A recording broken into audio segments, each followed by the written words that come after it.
It brings me to a concept I really like. I call it extreme accountability, and I would encourage us all to embrace that. And it's I've mentioned this before on the show, and I read it years ago, and I don't remember at the moment who I read it from, but it was, if you want to give praise, you look out the window, and if you want to criticize, look in the mirror. And as a manager and the leader in a number of small businesses, that has always served me really well. And if you embrace accountability, that most of the things stopping you are yourself, it puts you in a better position to fix the problems and always be adjusting for success.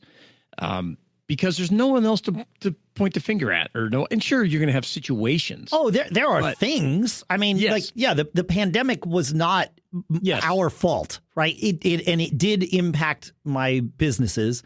Yeah, of course. In the end, it mostly had a positive impact on. Well, you on have businesses. a problem-solving mindset, as we just recently did a show about. Correct. And I would say that most of the people listening to this show that have taken the time to find it, to listen to it on a regular basis, to send questions or things back to feedback@businessshow.co, those folks are thinking differently than the average person, and they want more. Yeah.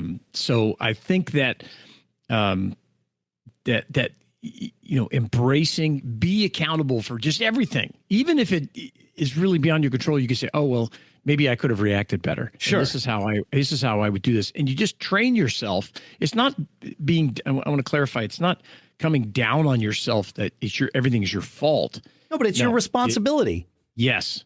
Yeah. Yes, exactly. You are responsible, and because of that, you train it's a brain hack. You're training yourself to impact things that normally maybe you would think wouldn't be you wouldn't be able to impact in your life. Right. But because you have this blanket of accountability just wrapped around you, you just go, "Oh, well, I can fix that. I know if I do this and I lean on this lever, I can do that." Yeah, I know that taking action is often the right thing. So let me figure out what the best next action is to take. That's it.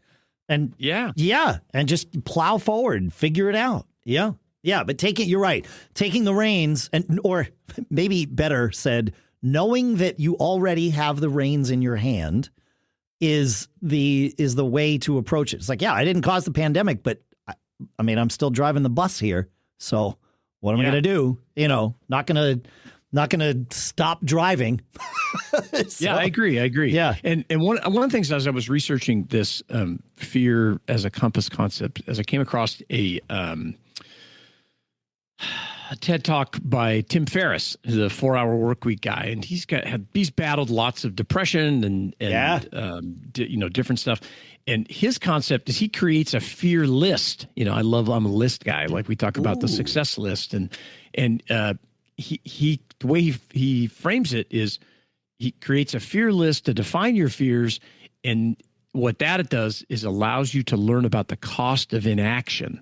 If you don't do these things, what happens, right? Yeah. And so we'll put a link into the show notes about that. You can go to the transcript or listen to him talk. He's a really valuable guy to. He is a fascinating person. I learned about him with his 4-Hour Workweek book, which is a fantastic marketing phrase. It is.